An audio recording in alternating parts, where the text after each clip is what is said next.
नमस्कार, मी doctor Mohan Patel, kidney विकार तज्ञ। मी अपोलो हॉस्पिटल नाशिक येथे कार्यरत आहे। आज आपण पायांवर सूज येणे म्हणजे पेडल एडिमा आणि किडनीचे विकार यांचा काय संबंध आहे, कशामुळे होतं आणि त्याच्यावर काय ट्रीटमेंट म्हणजे उपचार करता येते याविषयी आपण डिस्कशन करणार आहोत। तर सगळ्यात पहिल्यांदा किडनीचे कुठले आजार असतात म्हणजे ज्याच्यामध्ये असं सूज येतं, त्याच्यामध्ये सगळ्यात महत्त्वाचं म्हणजे क्रॉनिक किडनी डिसीज म्हणजे दीर्घकाळापासून असलेला किडनीचा आजार जो हळूहळू वाढत जातो। तर CKD हा आजार असा असतो की ज्याच्यामध्ये युजुअली तो काही सिस्टमिक डिसीजमध्ये म्हणजे इतर प्रॉब्लेम्समुळे होणारा किडनीचा आजार असतो, ज्याच्यामध्ये सगळ्यात महत्त्वाची कारणं असतात डायबिटीस आणि ब्लड प्रेशर। भारतामध्ये सगळ्यात महत्त्वाचं कारण ज्याच्यामध्ये किडनी फेल होतात त्याचं कारण आहे डायबिटीस। तर डायबिटीस, ब्लड प्रेशर किंवा वारंवार पेन किलर घेणं किंवा काही मेम्ब्रेन्सचे म्हणजे ग्लोमेरुलोनेफ्रायटिसचे आजार दीर्घकाळापासून व्यवस्थित ट्रीट न झाल्यामुळे होणारा जो आजार असतो, ज्याच्यामध्ये किडनीचं फंक्शन हे 3 महिन्यांपेक्षा जास्त वेळ कमी राहतं आणि क्रिएटिनिन वाढतं, त्या आजाराला क्रॉनिक किडनी डिसीज असं म्हणतात। आता क्रॉनिक किडनी डिसीज याच्या बऱ्याचशा स्टेजेस असतात। तर तो कसा स्टेजिंग केलं जातं, तर त्याच्या 5 स्टेजेस असतात, स्टेज 1, स्टेज 2, 3, 4 and 5। जसं किडनीचं फंक्शन हळूहळू कमकुवत होत जातं तशी स्टेज वाढत जाते। ते आपल्याला GFR म्हणजे ग्लोमेरुलर फिल्ट्रेशन रेट या टेस्टने आपल्याला त्याचं एक्झॅक्ट स्टेजिंग करता येतं। जेव्हा किडनीचं फंक्शन 85% कमी होतं किंवा GFR हा 15 ml पेक्षा कमी होतो, तेव्हा CKD स्टेज 5 म्हणजे शेवटची स्टेज म्हटली जाते।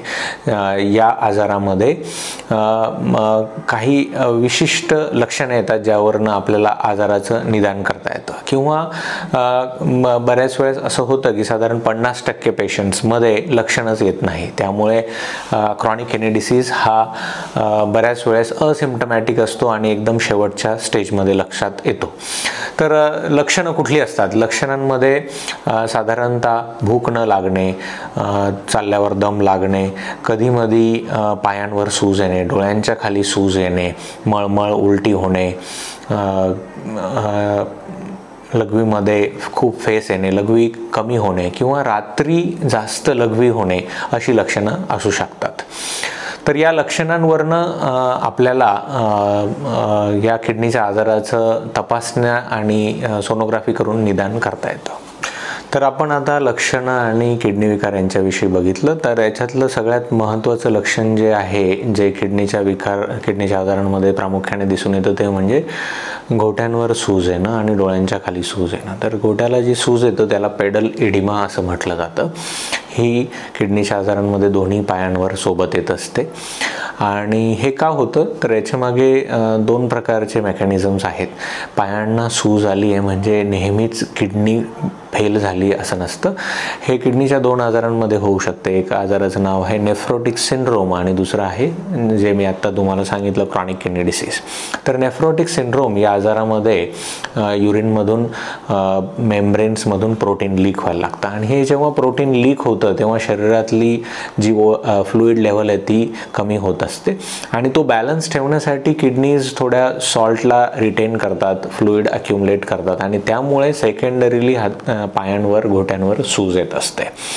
तर त्या नेफ्रोटिक सिंड्रोममध्ये किडनी ह्या फेल झालेल्या नसतात आणि ते प्रोटीनचा बॅलन्स जो कमी झालेला असतो, जी फ्लुइड लेवल ती बॅलन्स ठेवण्यासाठी पायांवर सूज येत असते।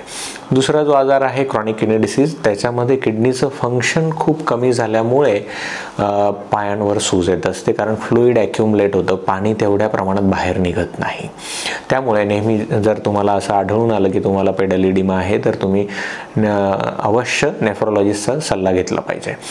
आता पेडल एडिमाची जी ट्रीटमेंट आहे आपण त्याकडे वळूया। ट्रीटमेंटमध्ये आपल्याला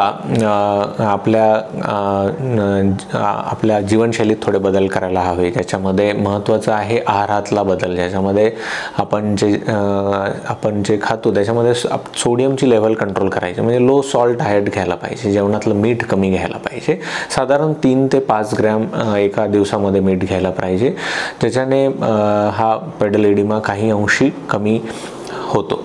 तसंच दुसरं महत्त्वाची ट्रीटमेंट म्हणजे यूज ऑफ डायुरेटिक्स. म्हणजे डायुरेटिक्स नावाची औषधं येतात ज्याच्याने हा पेडल इडिमा कंट्रोलमध्ये ठेवता येतो. पण कधी कधी डायुरेटिक्सचा जास्त यूज केल्याने BP खूप कमी होऊ शकतं आणि डिहायड्रेशन होऊ शकतं. त्यामुळे हे डायुरेटिक्स ह्या किडनी रोग तज्ज्ञांच्या सल्ल्यानुसार घ्यायचा आणि त्या जर व्यवस्थित डोसमध्ये घेतल्या तर त्याच्याने पेडल इडिमा निश्चितपणे पूर्णपणे कंट्रोलमध्ये ठेवता येतो.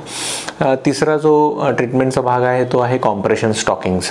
म्हणजे ज्या स्टॉकिंग्स येतात दोन्ही पायाला जर लावल्या तर बऱ्याच अंशी काही पेशंटमध्ये त्याचाही फायदा होतो. पण हा एक टेम्पररी ट्रीटमेंटचा भाग आहे. आणि another way of treatment is पाय थोडे उंचावर ठेवणे. म्हणजे हार्टच्या लेवलपेक्षा थोडंसं एक साधारण पाय इलेवेटेड ठेवले वरती, बसतानाही खाली लोंबकळत पाय न ठेवता स्टूलवर ठेवून किंवा झोपताना 2 उशांवर पाय ठेवले तर एक साधारण 30 मिनिटापर्यंत जर दिवसातून 3-4 वेळेस असं केलं तर पायांवरची सूज निश्चितपणे कमी होते. पायांवरची सूज ही काही इतर कारणांमुळे पण होत असते. त्यामुळे नेहमीच किडनीचा आजार आहे असा गैरसमज करून घेऊ नये आणि त्याचा व्यवस्थितपणे निदान हे किडनी रोग तज्ज्ञांना कन्सल्ट करून घ्यायला हवं. थँक्यू.